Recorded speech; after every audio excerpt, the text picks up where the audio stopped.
We're on our way to the annual Hackers Congress at the Parallel Polis Center in Prague. It draws crypto-anarchists from across Europe, people who employ encryption technology to keep their internet activity private. The Bitcoin is their currency of choice. At the center's Bitcoin coffee bar, you can't buy a drink with regular cash or cards, only Bitcoins. So I might as well put my bills away again. But right across the way is an ATM which dispenses Bitcoins. First, I have to download an app to my cell phone, a digital wallet to store my Bitcoins. Martin Wismeier explains how easy it is to use the app. Just set it to receive, then hold your mobile in front of the ATM. Within seconds, my Czech crowns become 6.51 milli-Bitcoins. 6.59 milli-Bitcoin. Milli-Bitcoin? Yes. I use a chip implant. I created in 2014. See, you can see the tiny chip. Wow. Half of it is antenna and the other half is the chip. So if, for example, I want these Bitcoins are on here, and if I want to buy a Red Bull, for example, there, I can show you. Yeah, let's have a look. Martin just holds his hand in front of the machine, and out comes his drink. He says this is the future. I don't believe that. Oh, you want it again? Anyone who wants a Red Bull? Martin says Bitcoins are more than digital play money. Hundreds of thousands of people use them for everyday transactions, eliminating the need for a regular bank account. I think the banks will always be there. It is just that people have an option now. For the first time in history, this is the first money which is issued by the people and it is owned by the people. There is no banker required. Yeah. It's like where we are going, there is no banks. The Bitcoin is a currency that's generated on the internet, but how? As I learn here, it's quite simple. To produce a Bitcoin, a computer must process certain transactions. In return for these services, it's rewarded in Bitcoins. This activity is known as mining. But only a maximum of 1,800 Bitcoins can be generated per day. That's the predefined limit. So the more people are involved in mining for the currency and the more computers are processing the transactions, the less likely it is that a single computer will be rewarded with Bitcoins.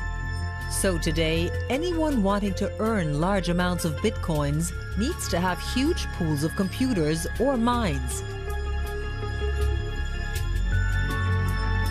Competition is becoming fiercer, as there's only a finite and predefined number of Bitcoins which can be mined. So the Bitcoin works like a precious resource, such as gold. The more people seek to acquire it, the more valuable it becomes.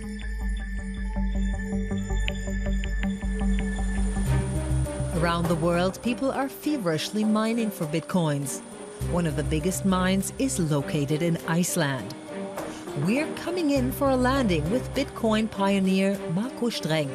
He was attracted to Iceland mainly because of its geothermal power plants, which produce green electricity from the water of hot springs. He agreed to show us around his mine, provided we don't disclose its exact location. On the drive there, he explains why. There's a lot of money involved, and many different parties would have an interest in breaking into the mining farm or hacking into it. You can't be careful enough. From the outside, the hangars look grey and inconspicuous, on purpose.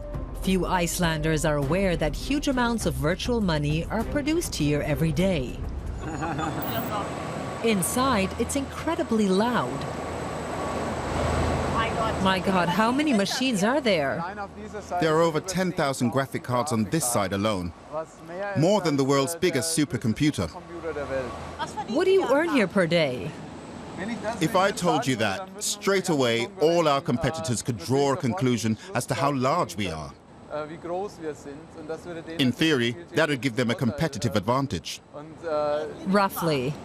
I really can't tell you.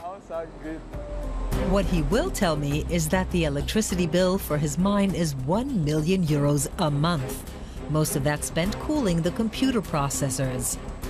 Another advantage of being in Iceland is that the outside air is reliably chilly, so the climate also helps to keep the hangars cool. In future, Marco Streng plans to set up new steam-powered mining farms.